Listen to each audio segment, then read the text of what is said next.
Okay.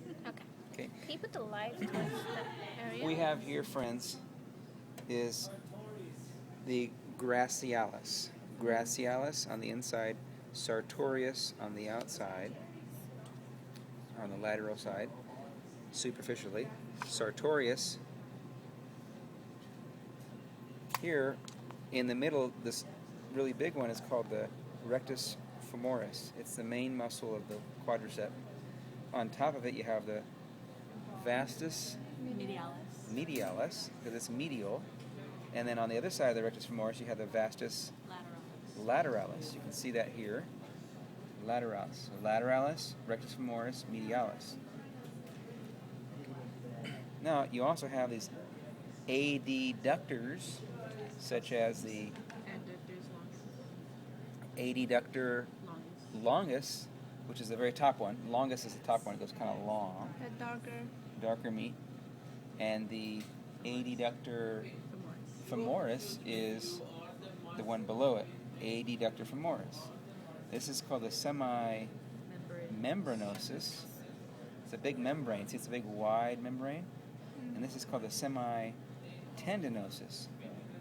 Semitendinosus, which we cut. It's right here to right here. Semitendinosus. Okay? Below the semitendinosus is the gastrocnemius. Gastrocnemius, and below the gastrocnemius is the soleus. Soleus. Below the soleus is the Tibialis and posterior.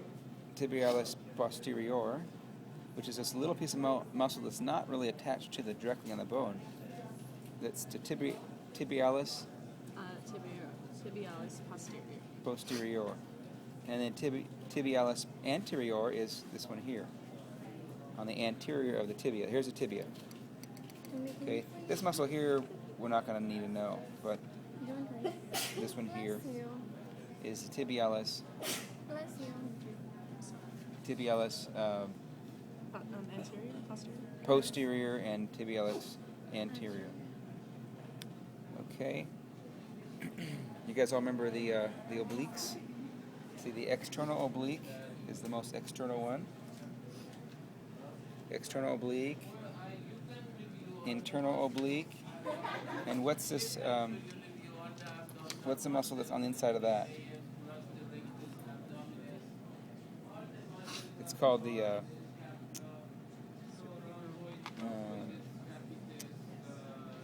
inside the and inside the obliques. There's external oblique, internal oblique, and transverse. Oh, transversus abdominis. Transversus abdominis. So it's inside. I think it's right here. I think we haven't separated it very well.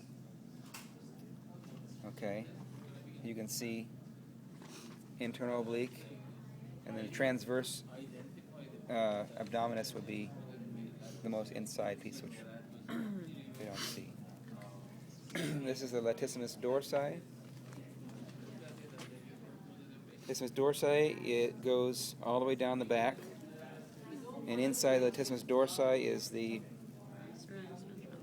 serratus. Thank you, librarian. That's very helpful. Serratus ventralis, because it's on the ventral side of the cat. Is that these lines? These lines that go on top of the ribs. Serratus ventralis.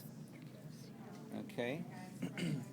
Now, on this side of the cat, you have these muscle that goes from the back, the neck, down. It's called the trapezius. It's the trapezius, superficial muscle. Is it short? Mm-hmm. I can't see Yeah. it. There you go. Trapezius is on top, and then here you have the scapula, and there's a spine. So this is a supraspinatus, and then below is the infraspinatus of the scapula. On the inside of the scapula, you have the subscapular muscle. Subscapular muscle. Now, these muscles that go this way to the cat's scapula to his vertebrae area, it is called the rhomboids. One of the rhomboids goes all the way up to the head, and it's called this Rhomboid capitius. rhomboid going up to the head, rhomboid capitis. Rhomboid capitis. So this is just the one rhomboid that goes up all the way. See it going up here, attaching to the head. All the way where? To the head. Most of the rhomboids go here to the scapula. This rhomboid goes up to the back of the neck. Okay. Inside the shoulder blade there's a muscle that's called the levator scapulae, right? Yeah. It's a big muscle that elevates the scapula, so it's called a levator scapulus, I believe. Levator Yeah, yeah. scapulae ventralis. And let's see, the scapula ventralis is Is that where you're the levator scapula ventralis. Okay. Yeah, this is the levator, Levator, levator scapulus ventralis. And is there anything else, girls, that we should know? I think that's it. Okay. You said